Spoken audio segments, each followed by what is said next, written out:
Cette année, effectivement, la grande nouveauté de la rentrée, c'est la mise en place de référents dans chacune des écoles.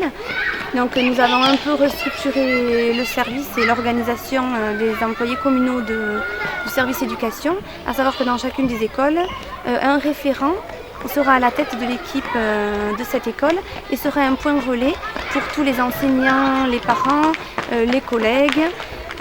Nous avons choisi, entre guillemets, ces référents parmi l'ensemble du personnel communal, puisque nous avons, de façon très transparente, ouvert une annonce pour ces postes et nous avons mis en place un jury qui a permis justement de sélectionner les agents qui joueront le rôle de référents. Et la mairie fait cette année un gros effort de formation, puisque l'ensemble de ces agents recevra une formation diplômante et sera en effectif supplémentaire sur toutes les écoles. Donc c'est quelque chose que nous n'étions pas obligés de faire dans la structuration, mais que nous avons choisi vraiment pour un meilleur service rendu aux enseignants et aux enfants. Nous avons mis en place la réforme des nouveaux rythmes scolaires l'année dernière, en septembre.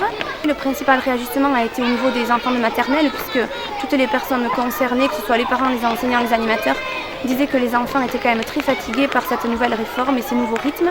Donc nous avons un petit peu allégé le rythme, mis en place pas mal de relaxation, de jardinage, de choses un peu plus relaxantes pour la fin de journée, et des activités aussi un peu plus libres.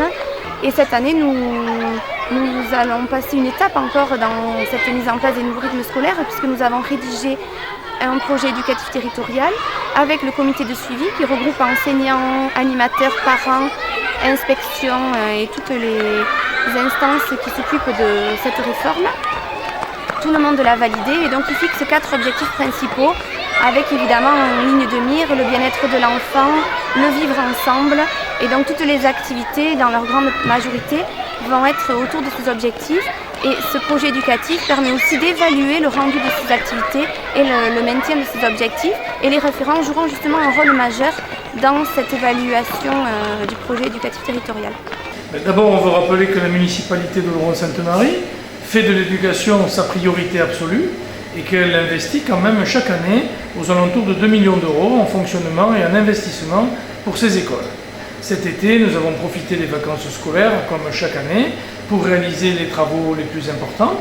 Nous avons à la fois travaillé ici pour mettre en place une cuisine moderne et adaptée et refaire les 2 réfectoires des enfants. Nous avons travaillé aussi à l'école Prévert pour mettre en place une salle de psychomotricité et nous avons fait des travaux importants de remise en peinture et en bon état de l'école de Léguignon.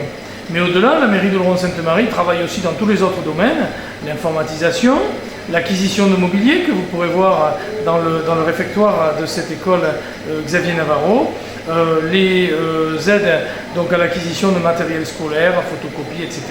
Bref, beaucoup de matériel, de tableaux numériques, de vidéoprojecteurs et de photocopieurs qui sont destinés à rendre le meilleur service possible aux familles et à donner la meilleure éducation possible à nos enfants.